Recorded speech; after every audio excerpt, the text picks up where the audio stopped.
সাতক্ষীরার কলারোয়ায় খোর্দ alumni cup football টুর্নামেন্টের উদ্বোধন করা হয়েছে।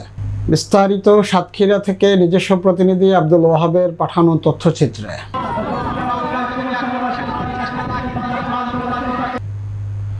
মঙ্গলবার সকালে কলারোয়া খোর্দ হাইস্কুল মাঠে প্রাক্তন ছাত্র সংসদ খোর্দ বহুমুখী মাধ্যমিক বিদ্যালয়ের আয়োজনে খেলার উদ্বোধন করা হয়। 14টি দলের অংশগ্রহণে একদিনের এই টুর্নামেন্টের প্রথম খেলায় অগ্নিবীণা ফুটবল একাদশকে ট্রাইব্রেকারে 3-1 গোলে হারিয়ে জয়লাভ করে প্রলয় ফুটবল একাদশ। ফুটবল টুর্নামেন্টটির উদ্বোধন করেন কলারোয়া দেয়ারা ইউনিয়ন পরিষদের চেয়ারম্যান গাজী মাহবুবুর রহমান।